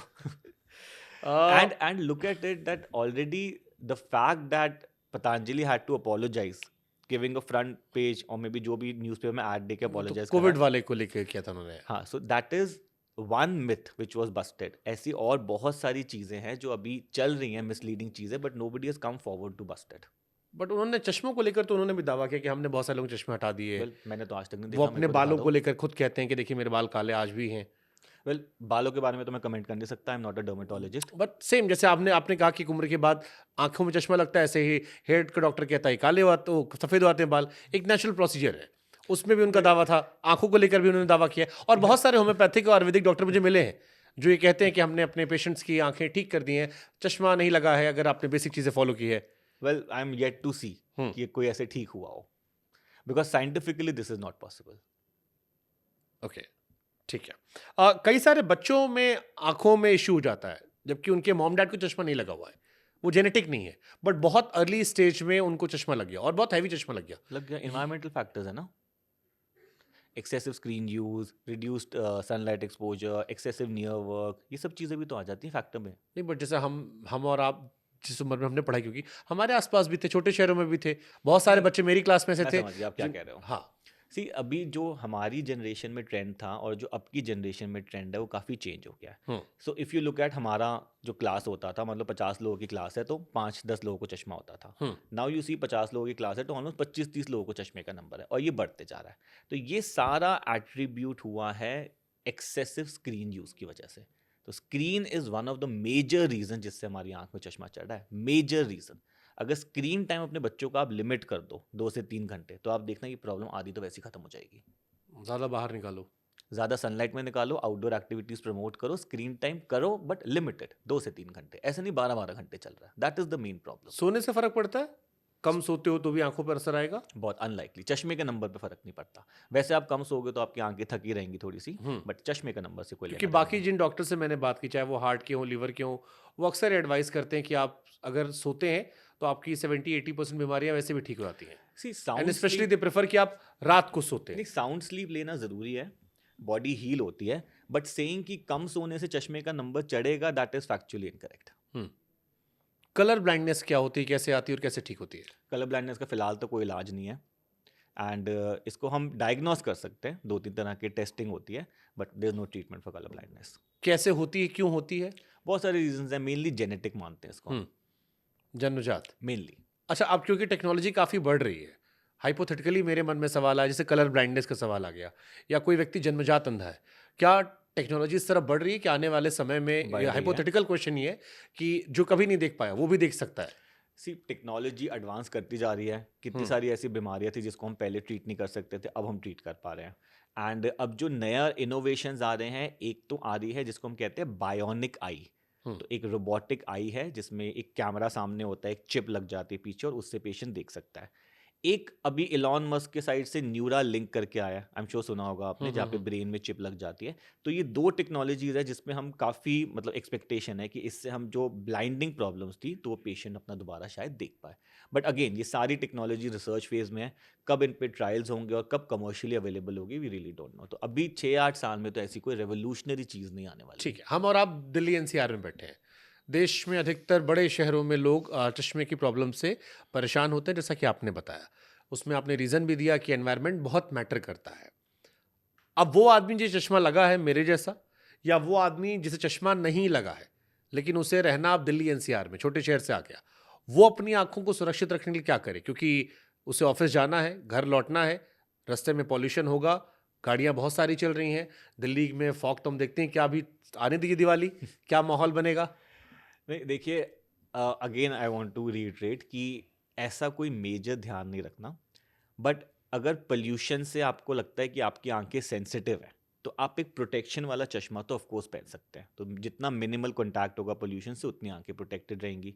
और अगर आपको लग रहा है कि सेंसिटिविटी एलर्जी बढ़ती जा रही है, प्रोटेक्शन भी ले रहे हैं, तब भी रात को आंखें लाल हो जाती है, खुजली होती है, पानी निकलता है, तो आप अपने डॉक्टर से मिलकर बेसिक एंटी एलर्जिक ट्रीटमेंट, थोड़ा लुब्रिकेटिंग ट्रीटमेंट ले लेंगे तो आप ठीक हो जाएंगे। नहीं, बट जैसे अभी नवंबर का महीना आएगा, खासतौर पर दिवाली के आसपास जलन लगेगी आंखों बहुत में। खराब होता है मौसम, और जितने लोग भी ऑफिस जाते हैं सबको आंखों में समस्याएं शुरू हो तो जाती वो हैं। पोल्यूशन से एलर्जी हो रही है ना, बेसिकली सेंसिटिविटी, तो आपको उस पीरियड के लिए थोड़ा सा एंटी एलर्जिक ड्रॉप्स को यूज करना पड़ेगा। अगर आप सेंसिटिव हो, सब तो सेंसिटिव होते नहीं, 10% लोग होते हैं, उनको थोड़ा यूज करना पड़ता है। ठीक है। It is something like asthma की प्रॉब्लम, उस टाइम पे पोल्यूशन ज्यादा बढ़ेगा तो एस्थमेटिक अटैक ज्यादा आएंगे, तो आपको ज्यादा दवाई यूज करनी है कंट्रोल में जो रहने के मॉम लिए। डैड आपको देख रहे हो, माँ बाप अपने बच्चों को लेकर अक्सर बड़े कंसर्न रहते हैं, उनको आप क्या एडवाइस करोगे? एक तो ये एडवाइस करोगे कि उनको बस मेरे एक पास ही- एक चश्मा ही- लगा है तो मेरे पास आ जाओ, 18 से चलो ये ऊपर तो है। एडवाइस होगी, 18 के बाद मेरे पास आ जाना। और सबसे इंपॉर्टेंट एडवाइस है कि प्लीज साल में एक बार अपने बच्चों का चेकअप करवा लो, क्योंकि इतनी सारी चीज़ें हैं जो मिस हो जाती हैं, लेटर स्टेज में डायग्नोस होती हैं और उस टाइम पे हम एक्चुअली कुछ नहीं कर पाते। तो एक्चुअली क्या होता है, हमारी आंखें जो है ना वो 8-9 साल तक बहुत डेवलप हो रही होती हैं। तो अगर डेवलपमेंट स्टेज पे चीज़ें डायग्नोस हो जाए और ट्रीट हो जाए तो उनके रिजल्ट्स बहुत बेटर हो जाते हैं कंपेयर्ड कि एक बार आंख डेवलप हो जाए फिर आप उसको रिवर्स ट्रीट कर रहे हो। तो दिस इज माई सजेशन कि आपको कुछ नहीं करना, अगर आपको लग रहा है सब कुछ बढ़िया भी है तब भी आप एक बार जाके अपना चेकअप जरूर करा लो। ओके, स्ट्रेस लेने से plus also I would recommend look for red flags. अगर आपको लगता है बच्चा बहुत ज़्यादा पास जाके पढ़ रहा है, या आपको लग रहा है बच्चा बहुत ज़्यादा टीवी के पास जाके पढ़ रहा है, या अब क्लास में बच्चा फ्रंट डेस्क पे बैठता है, पीछे नहीं बैठता, दैट मीन्स उसकी विजन में प्रॉब्लम है and he is trying to compensate for that आगे जाके। या आपका बच्चा स्क्विंट करता है, ऐसे ऐसे करके देखता है, मतलब उसकी आंखों में कोई प्रॉब्लम है, उसकी विजन क्लियर नहीं है, तो आपको अपना चेक करा के चश्मे का नंबर लेना है। मोबाइल जैसे मेरे पास है, मोबाइल कितनी दूर से देखना चाहिए आंखों के लिए? 25 to 30 सेंटीमीटर्स। ओके, यानी रात में जो हम ऐसे करके करते हैं ये नुकसानदायक है, नॉट गुड। स्पेशली स्लीपिंग जब हाँ, लेट के एक्चुअली करते आप हैं। इतना पास लाओगे मोबाइल तो उतना ही आपकी मसल को स्ट्रेन लगाना है उसको साफ देखने के लिए, थोड़े टाइम बाद वो थक जाएंगी, पेन होना शुरू हो जाएगा, स्ट्रेन होना शुरू हो तो इसका जाएगा। मतलब बेड पे लेट के मोबाइल मत चलाए, नॉट रिकमेंड। क्योंकि आमतौर पर तो हम फोन ऐसे चलाते हैं। बेड पे लेट के मोबाइल चलाओगे तो ऐसा कोई नुकसान नहीं है, थोड़ा स्ट्रेन ही पड़ेगा। ऐसी सपोज आप डार्क रूम में अपना मोबाइल लैपटॉप चलाओ तो थोड़ा स्ट्रेन लगेगा, लेकिन ऐसा कोई मेजर नुकसान नहीं है। बट वी रिकमेंड कि जब आपको काम करना है लंबे समय तक, 12-15 घंटे काम करना है, तो you should be comfortable, well lit room होना चाहिए, सिटिंग पोस्चर होना चाहिए, प्रॉपर डिस्टेंस होना चाहिए, आई लेवल पे होना चाहिए, आंख में कुछ हवा वगैरह ना जा रही हो जो आंख को सुखा रही है। 20-20-20 फॉलो करो, थोड़ा सा बीच में ब्लिंक करते रहो, ड्रॉप्स डालते रहो, तो ओवरऑल आपका स्क्रीन पे कंफर्ट काफ़ी अच्छा रहेगा। अब जैसे मेरी ब्लिंक ज़्यादा होती है आंखें, मुझे कई बार ऐसा लगता है कि जब मैं फोटो खिंचवाने आता हूँ तो आंखें ज़्यादा ब्लिंक होती हैं, बंद हो जाती हैं। ये आंखों में तनाव का है नहीं, या कुछ नहीं है, ये नॉर्मल है। मेरी भी आंखें बंद हो जाती है फोटो खिंचवाते हुए, और बाई चांस शटर ने ऐसे टाइम क्लिक करा जब आप ब्लिंक कर रहे थे, वो कोई टेंशन वाली बात नहीं है। अच्छा, एक मैं आपको और बता देता हूँ, ये जो ब्लू लाइट की बातें हो रही थी ना, तो जैसे हमने बात करा कि रात को मोबाइल कंप्यूटर हम चला रहे हैं, तो जब आप रात के टाइम पे स्क्रीन यूज़ करते हो ना, तो अपनी स्क्रीन का ब्लू लाइट फिल्टर जो है उसको ऑन कर लिया करो, ताकि कम से कम ब्लू लाइट निकले और आपकी आंखों में स्ट्रेन और कम बने। यही रीज़न था जिसको ब्लू लाइट को लॉन्च करा गया था, but this is now become a failure, because जो आपको ब्लू लाइट चश्मे से प्रोटेक्ट करनी है वो तो स्क्रीन में आप वैसे सॉफ्टवेयर ऑन करके फिल्टर आउट कर सकते हो। So that is why blue light filter glasses are no more, now they are a failure, because now you have software in your phone which are doing the same thing what blue light filter glasses are doing. Super. Stress से फर्क पड़ता है? क्योंकि जब मैंने hair के doctor से stress से बात हर की, चीज़ में फ़र्क पड़ता है।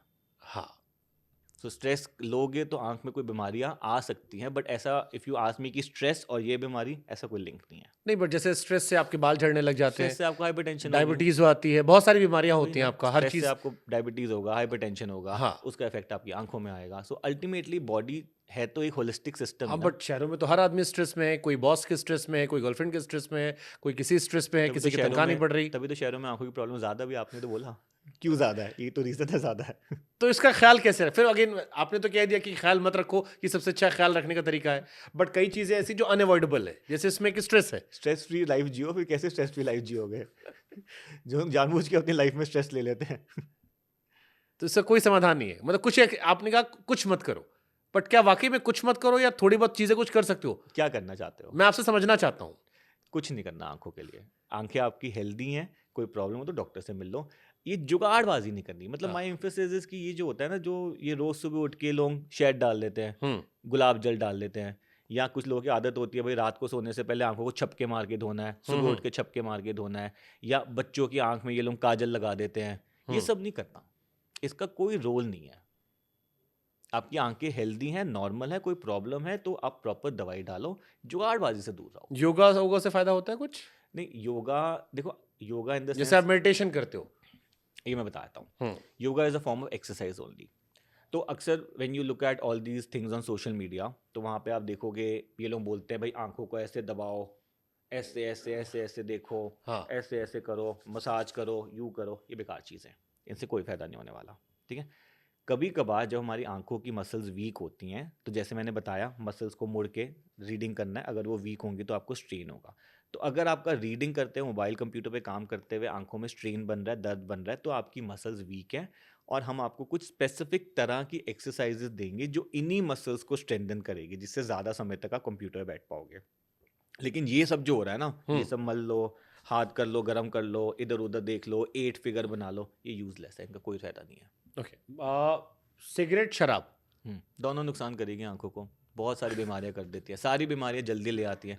सिगरेट पियोगे जो कैटेगरी 70 में आना है वो 50 में आ जाएगा, काला मोतिया बन जाएगा, डायबिटीज़ की प्रॉब्लम हो जाएगी। सिगरेट शराब तो पूरी बॉडी को ही खराब करेगी ना भाई, कोई भी चीज़ बॉडी को खराब करेगी तो आंखों को भी खराब करेगी, सिंपल सी बात है। ये आपने सिगरेट बोलने के पहले कंप्लीट कर दिया। तो वो तो पता ही है ना। सिगरेट शराब का क्या नुकसान है वो तो पता ही है हमें। बट बहुत सारे लोग ऐसे हैं, जैसे जैसे शाहरुख भाई को चश्मा नहीं लगा हुआ है, शाहरुख खान को। शाहरुख भाई ने चश्मा हटवाया हुआ है अपना लेजर करा के। ओके। ये पता नहीं बहुत लोगों को। रकुल प्रीत, क्या हाँ, नाम है उसका? रकुल प्रीत था। प्रीत नाम है।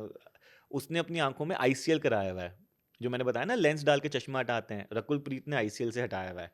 प्रियंका चोपड़ा के जो दोनों ब्रदर इन लॉज है, जोनस ब्रदर्स, उनकी आंख में ICL से चश्मा हटाया है। तो बिग बिग सेलिब्रिटीज ने कराया हुआ है अपना। से बताया नहीं है जिसने हम तो बस पता लग ही जाता है। शाहरुख खान की तो अभी एक और प्रॉब्लम हो गई थी मोतियाबिंद के ऑपरेशन में। इसमें इसका असर था। हाँ, पता नहीं इसका असर था कि नहीं था, लेकिन प्रॉब्लम हो गई थी। और मैंने तो देखा नहीं उनकी आंखों को, बट आई एम श्योर कहीं ना कहीं तो असर हो गई। तो सिगरेट, चलो फिर से मैं इसको थोड़ा और डिटेल, आपने कह तो दिया, जिक्र कर दिया। सिगरेट शराब पीने से क्या अधिक जल्दी नुकसान कर सकता है आंखों में? बेसिकली सिगरेट शराब जो है ना, हमारी बॉडी में ऑक्सीडेटिव स्ट्रेस प्रोड्यूस करती है। तो जब ऑक्सीडेटिव स्ट्रेस होता है, फ्री रेडिकल्स नाम की चीज़ होती है, वो हमारे पूरे बॉडी को नुकसान करेगा, तो वो आंखों को भी नुकसान करता है। तो क्या होता है, जैसे मोतियाबिंद की प्रॉब्लम है, जैसे मैंने अभी बताया कि यूजुअली ये प्रॉब्लम 60-70 साल में आती है। एक्सेसिव सिगरेट यूज से ये प्रॉब्लम जल्दी आ जाती है, 40-50 साल की उम्र में आ जाती है। काला मोतिया हो सकता है, पर्दे की प्रॉब्लम जो ARMD वगैरह बताया। तो एक तरह से हर बीमारी को कहीं ना कहीं हम टोबैको यूज से लिंक कर पाते हैं, ठीक है। बिकॉज ऑक्सीडेटिव स्ट्रेस जो हो रहा है वो ओवरऑल बॉडी को डैमेज करता है। एक तो मोतियाबिंद का आपने कहा 60 पे आती है, सबको हो सकती है, आपको मुझको सबको हो सकती है। सबको हो नहीं सकते, आपको होनी हाँ, होनी है। 100% लोग अर्ली स्टेज में मोतियाबिंद होता है? क्यों होता है? सी मोतियाबिंद हम लोग कहते हैं 90% लोगों को 60-70 साल की उम्र में आएगा। कुछ लोगों को जल्दी भी आ सकता है, 10 साल की उम्र में, 20 साल की उम्र में, इमीडिएटली बच्चा पैदा हुआ तब भी मोतियाबिंद आ सकता है। तो एक यंगेस्ट जो मैंने ऑपरेट करा है, 3 महीने का बच्चा ऑपरेट करा है मोतियाबिंद के लिए। तो वैसे तो किसी भी स्टेज में आ सकता है, बट मेजॉरिटी जो है वो लेट स्टेज में आता है। अच्छा, किसी भी स्टेज में मोतियाबिंद आ गया, कोई टेंशन वाली बात नहीं है। मोतियाबिंद का मतलब क्या है कि हमारी आंखों के अंदर का जो लेंस है वो सफ़ेद हो गया, उस लेंस को निकाला, नया लेंस डाल दिया, और आपकी नज़र वापस होगी सामने। और फिर 15 दिन बाद भूल जाओ कि डाला था। 15 के बाद भूल जाओ, 15 के बाद नॉर्मल करो अपनी जिमिंग, जॉगिंग, रनिंग, स्विमिंग। आपने 1 लाख लोगों की सर्जरी की चश्मा हटाने चश्मा हटाने की, अब इनमें से कौन कौन से ऐसे नाम हम चाहेंगे, थोड़ा आप ही बताओ, क्योंकि इतना तो हमने पढ़ा आपके बारे में, क्या कि कोई जिनको celebrities? जिनको लोग जानते होंगे। जिनको लोग जानते होंगे, हाँ, सेलिब्रिटीज। हाँ, आसान, I can't disclose those names, वो हमारा थोड़ा सा कॉन्फिडेंशियल लगते हैं, अंडरस्टैंडिंग आंखों में होती भी है। कॉन्फिडेंशियल। अब है तो है, क्या कर सकते हैं। मतलब ठीक है, चलिए वो आपके गेस्ट का हिसाब किताब है। But I would like to say कि मतलब जैसे मैंने सोनू सूद का सुना था, सोनू सूद ने बीच में हाँ। बहुत रिकमेंड किए थे आपको। सोनू सूद का एक्चुअली क्या हुआ कि जब कोविड के टाइम पे हाँ। when Sonu Sood was getting very popular, he was helping lot of people. तो एक लड़की थी गांव में, उसकी शादी नहीं हो रही थी, सो चश्मा लगा था मोटा, करीब 8-9 नंबर का चश्मा था। तो उसने सोनू सूद को कांटेक्ट करा कि भाई मेरी शादी नहीं हो रही, मेरी आंखों में ये प्रॉब्लम है, कैन यू हेल्प मी। तो उनकी टीम ने हमें कांटेक्ट किया कि ऐसे ऐसे एक पेशेंट है, and we said why not. तो वो फिर आई यहाँ पे and we operated her for free. So that is just one of the stories. Sonu Sood got involved in all to this. Celebrities के थ्रू जिनका होता है उनको हम बता सकते हैं, सेलिब्रिटीज। नहीं, वो आपने I think I am sure वो वीडियो देखा होगा हाँ मेरा हाँ, वहाँ पे। सोनू सूद So- के तो कोविड के एरा में, या in fact that girl volunteer to make a video with us. तो फिर उसने हमारे साथ वीडियो बनाया, उसने अपनी पूरी स्टोरी से बताई कि मैं कैसे कैसे यहाँ पहुंची। सुपर। अब कोविड का जिक्र है तो एक सवाल और आ गया, कई लोगों ने कहा कि हमें कोविड से चश्मा नहीं लगा था, कोविड के बाद बहुत लोगों को चश्मा लगा है, एंड दैट ये इज द रियलिटी। क्यों, कैसे? इसका वही मेन रीजन तो यही है, excessive screen use plus Covid जो वायरस है उसने बॉडी में चेंजेस करे हैं, और हमने देखा कि आंखों में कुछ लोगों का नंबर आ गया है। But the real exact reason behind it is still unknown. But हाँ, ये तो हमने बहुत, इनफैक्ट जो ये चाइनीज कंट्रीज हैं, और मैं जो पहले बताया था सिंगापुर, यहाँ तो एकदम एक्सपोनेंशियली बढ़ा है यहाँ पे कोविड के चश्मा, कोविड के बाद, और ये किसी भी एज में? यूजुअली यंग एज में। क्योंकि मुझे कई लोग मिले 35-40s वाले भी, जिन्होंने कहा कि हमने इतना मोबाइल स्क्रीन नहीं यूज किया था, बट हमें चश्मा लग उनका गया। भी आ गया, कुछ Okay. लोगों का आया है। सिल्क आई सर्जरी क्या है? सिर्फ अब तो पुरानी हो गई, एक टाइप की सर्जरी है जिसमें हम बेसिकली क्या होता है, ये सारे लेजर्स हैं। लेसिक भी लेज़र है, कॉन्ट्यूरा भी लेज़र है, सिल्क भी लेज़र है, वेवलाइट प्लस भी लेज़र है। अब अलग अलग टेक्निक्स है इसकी। तो जो सिल्क था एक लेंटिक्यूल एक्सट्रैक्शन प्रोसीजर है, लेकिन एंड ऑफ द डे ये जो सारे लेजर्स हैं ना, इनका बेसिक प्रिंसिपल चश्मा हटाने का सेम है। क्या प्रिंसिपल है कि भाई आंख का साइज बड़ा है, अब आंख के साइज को अभी भी हम छोटा नहीं करते सर्जरी से, वो तो जो बड़ा हो गया हो गया। तो हम चश्मा हटाते कैसे हैं? ये जो लेजर्स हैं ये हमारे आंख के सामने वाले हिस्से में काम करते हैं, जिसको हम कहते हैं काली पुतलियां, कॉर्निया। तो जब हम इसको लेजर को डालते हैं तो हम इसके जो कर्वेचर है उसको थोड़ा फ्लैट करते हैं। ज्यादा कर्व है, थोड़ा फ्लैट करके कर्वेचर को कम कर दिया। और जब हम ये कर्वेचर कम करते हैं तो पेशेंट के माइनस का नंबर हट जाता है। अब इसको करने के अलग अलग तरीके हैं। हम टिश्यू को बर्न करके हटा दिया थोड़ा सा और फ्लैट कर दिया, या टिश्यू को काट के थोड़ा सा हटा दिया और फ्लैट कर दिया। तो जब हम बर्न करके हटा रहे हैं तो ये कॉन्ट्यूरा और वेवलाइट लेजर्स है, और अगर हम काट के हटा रहे हैं तो ये सिल्क लेज़र है। तो जो सिल्क लेज़र है वो अलग कैटेगरी का लेज़र है, जो फेम्टोसेकंड लेज़र कैटेगरी में आता है, और जो कॉन्ट्यूरा वेवलाइट वाले हैं ये अलग लेज़र हैं, ये एक्साइमर लेज़र कैटेगरी में आते हैं। But and of the day सारे लेजर्स हैं, और बेसिक प्रिंसिपल अभी भी सेम है कि कॉर्निया के कर्व को चेंज करना है थोड़ा सा टिश्यू को हटा के। तो जला के हटा दो तो कॉन्ट्यूरा वेवलाइट हो गया, काट के हटा दो तो सिल्क हो गया। ओके, हमने सुना लेजिक सर्जरी में कुछ लोग को मना भी होता है कि इतने से नीचे पावर है तो नहीं आपको। वेल यूजली बहुत छोटी पावर्स हम लोग अवॉइड करते हैं, 0.25 वगैरह। तो यूजली पेशेंट आज के भाई मिनिमम पावर हम कितनी हटा सकते हैं? 0.5, आधा नंबर हम हटा सकते हैं। मैक्सिमम पावर कितनी हटा सकते हैं लेजर से? 8 के ऊपर पावर चली गई, ICL ऑपरेशन होगा।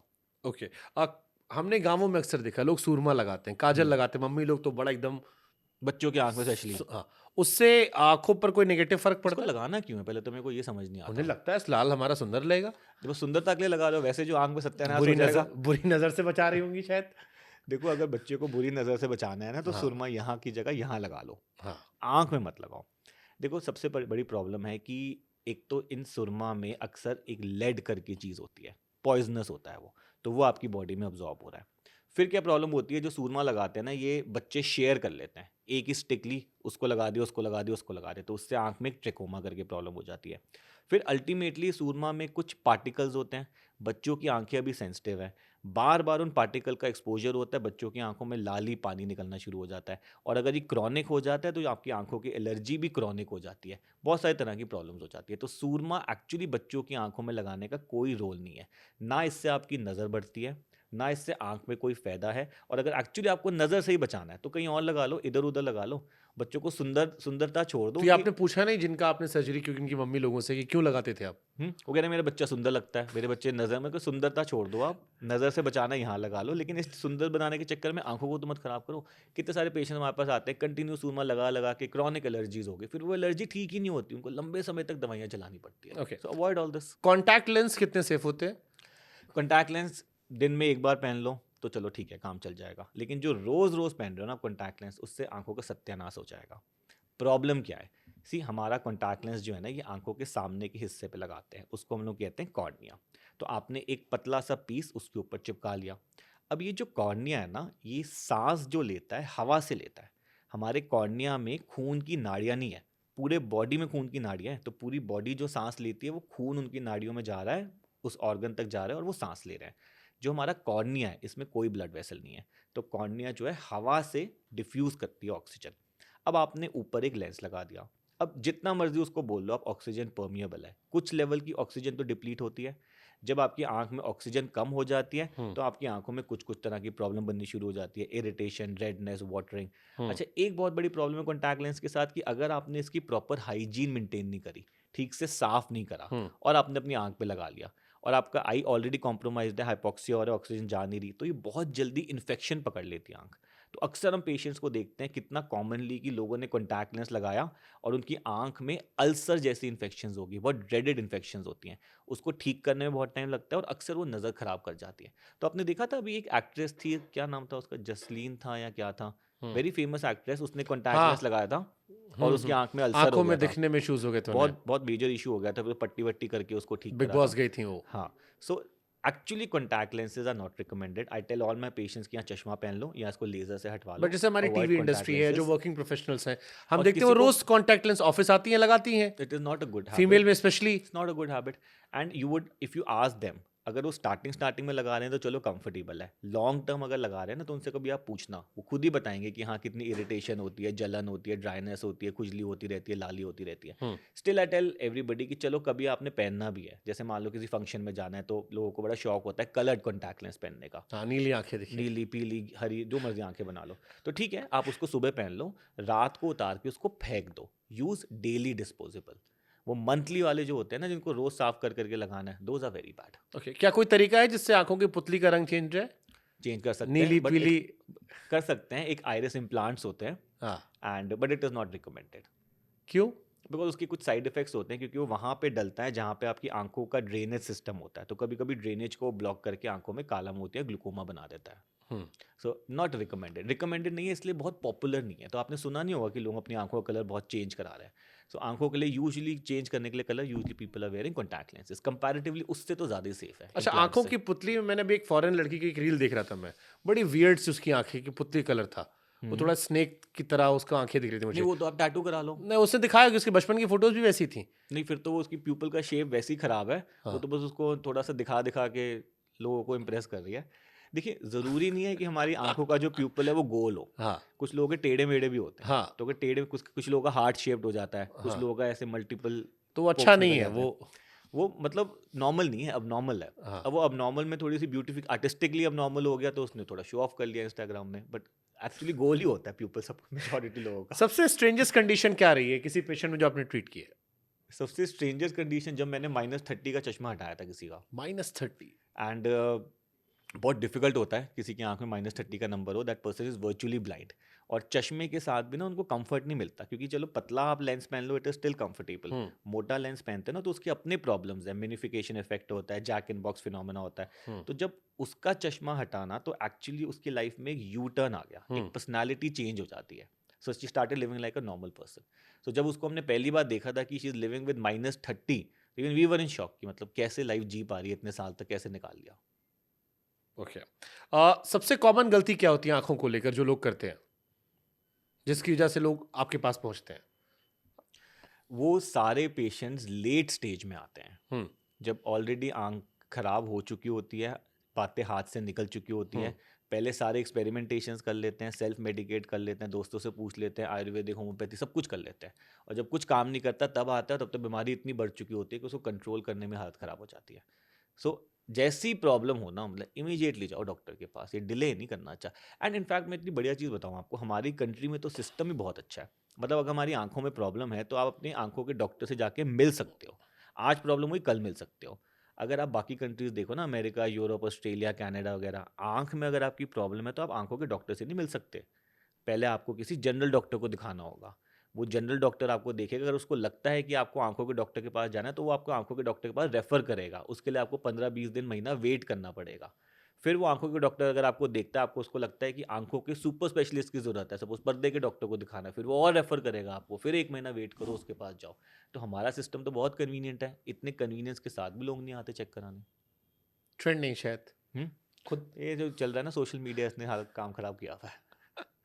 उसी सोशल मीडिया पर हम भी बता रहे हैं। भाई आंख में जो प्रॉब्लम होती है सोशल मीडिया खोल के देख लेते हैं, लाल हो गया, अब कौन सी ड्रॉप डालनी है, ये तो प्रॉब्लम है यूट्यूब सारी। पर डाल के चेक कर लिया। सबसे कॉमन मिथ गूगल लेकर लोग गूगल क्या है आपके डॉक्टर्स पास, जो इसको सुनकर आपको हंसी आती है कि यार इतने लोग एक गलती कैसे सोच सकते हैं? गूगल डॉक्टर्स बन जाते हैं लोग। कुछ कुछ पेशेंट आते हैं जिनकी विजन बिल्कुल परफेक्ट होती है, हम्म वो पेशेंट कहते हैं डॉक्टर साहब ने चेक कराया तो हमारी विजन तो इतनी आ रही थी। हम्म तो मतलब कभी कभी हमें बिलीव नहीं होता कि बंदा बोल क्या रहा है और एक्चुअली हो क्या रहा है। हम्म तो इस टाइप की आ जाती है कभी कभी चीज़ें। अब आते हैं इसके कॉमर्शियल पार्ट पे, क्योंकि जो लोग आपको देख रहे होंगे उनमें से बहुत सारे लोगों का मन होगा कि वो आपके कितने पास। पैसे लगते हैं हाँ, ये चश्मा हटाने में? इंडिया में तो एक कॉमन सवाल है, कुछ भी करना हो, वो देखो, सस्ता पछता है बार बार, महंगा पछता है सस्ता एक बार, रोए है ना? बार बार, महंगा रोए एक बार। बट फिर भी अगर एक बेसिक, क्योंकि चश्मा हटाना सबका मन होता है, Yeah. स्पेशली फीमेल्स में ज्यादा होता है कि आप, जैसे कॉन्टैक्ट लेंस का जिक्र किया मैंने, जब मैं एंकर था मेरी ऑलमोस्ट हर दूसरी कॉलीग को कॉन्टैक्ट लेंस लगाने पड़ते थे। बट आजकल हम देख रहे हैं लड़के ज़्यादा हटवाते हैं लड़कियों से, क्योंकि हम लोग देख रहे हैं कितने सारे यंग मेल्स जो हैं, इनको ये गवर्नमेंट जॉब्स क्लियर करनी होती हैं। आर्मी, नेवी, एयरफोर्स, एसएससी हो गया, जेडीसीपीओ, पुलिस की जॉब हो स्पोर्ट्स गई, में रेलवे की हो गई, स्पोर्ट्स के लिए जा रहे हो। Plus you also have to understand कि चश्मा ना सिर्फ एक कॉस्मेटिक प्रॉब्लम नहीं है, it is generally a lifestyle handicap. मान लो कोई क्रिकेट खेलना चाहता है, स्विमिंग करना चाहता है, कुछ और जिमिंग वगैरह करना चाहता है, अब चश्मा लगा हुआ है तो एक हैसल ही है ना, उसके साथ चीज़ें करना कितना डिफिकल्ट हो जाता है। So more than cosmetic, now true people are opting for lifestyle benefits, कि एक कंफर्ट हो जाए, कन्वीनियंस हो जाए।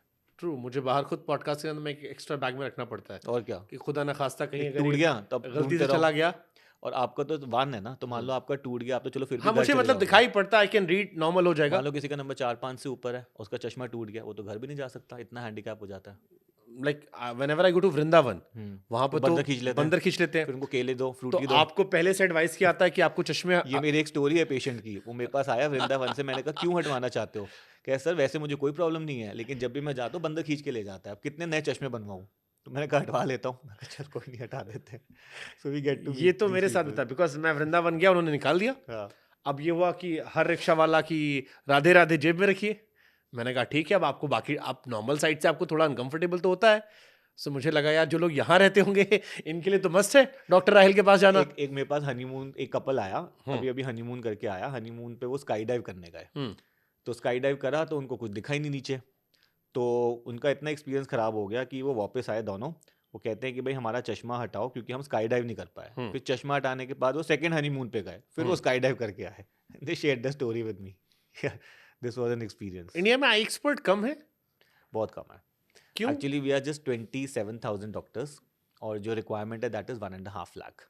क्योंकि मैंने सोशल मीडिया पर भी मेजर जब पॉडकास्ट देखने शुरू किया, आपके अलावा कोई दिख नहीं रहा था मुझे। नहीं, I'm sure बहुत सारे हैं, कम दिख रहे थे मुझे, काफी कम कंपैरिजन में बाकी जो फील्ड है। द क्वेश्चन इज कि सोशली एक्टिव डॉक्टर्स कम है कि वैसे डॉक्टर्स कम है? मुझे दोनों, जो मैंने रिकॉर्ड्स ही पढ़े, जो हमें जानकारी ली कि जो सोशली एक्टिव डॉक्टर्स तो कम ही है। हाँ, because I feel this social is more for the young generation doctors, and जो हमारी जनरेशन के डॉक्टर्स है दे आर बिकमिंग एक्टिव। जो हमसे सीनियर्स हो गए they are usually not coming on social media. And नहीं बाकी आप देखिए, मैंने डॉक्टर रमाकांत पांडे 75, वो भी हमारे पास आए थे। Doctor eye Shiv doctors Sarin में- साहब जो लीवर के डॉक्टर थे, he is again 70-75। I saw that, मैंने देखा। आई डॉक्टर्स में थोड़ा कम आ रहे हैं, may be this will give them inspiration and motivation.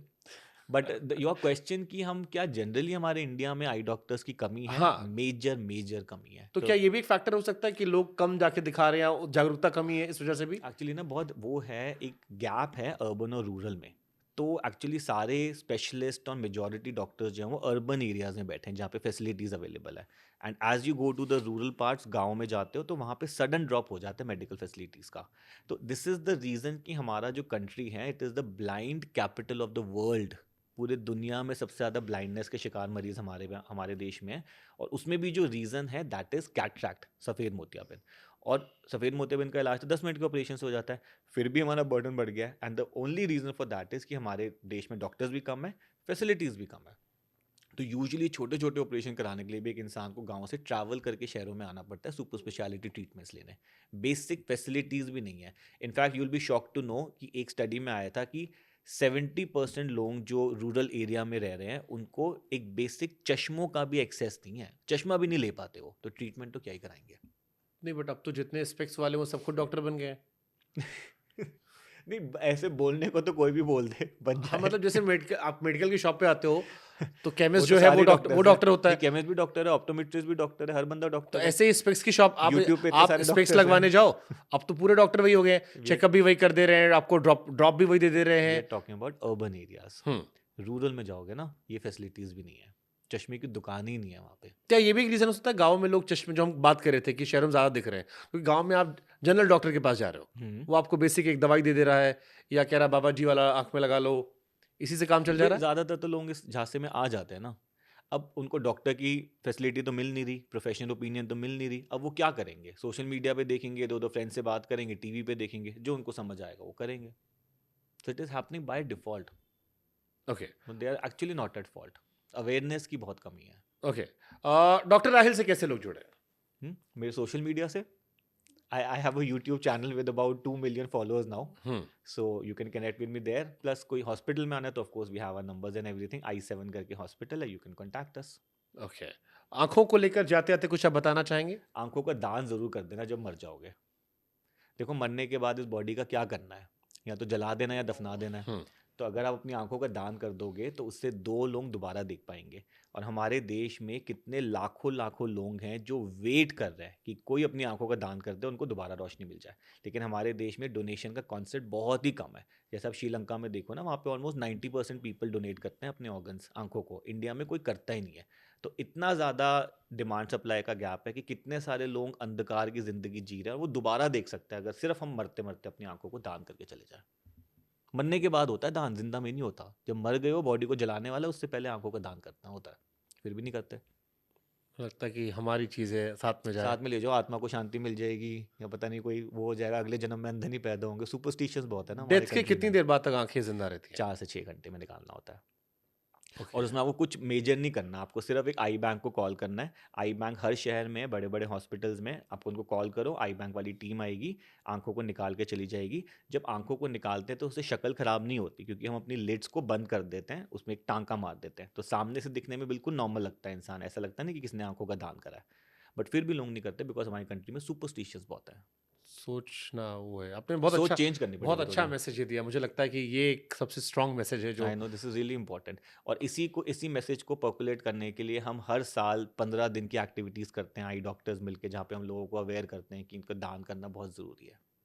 Thank you doctor Rahil, आपसे बात Thank you करके so अच्छा much. लगा। Thank and you I am for sure कि inviting बहुत सारे मिसकंसेप्शंस जो होंगे आई एम श्योर वो लोगों के दूर हो जाएंगे। और हम भी अपील करेंगे आपसे कि आप भी अपने घर में बड़े बूढ़ों को समझाएं कि जब दुनिया से जाएं तो किसी की आंखों को रोशन करके जाएं। Absolutely. Thank you so much, lovely thank talking you, to you. Thank you.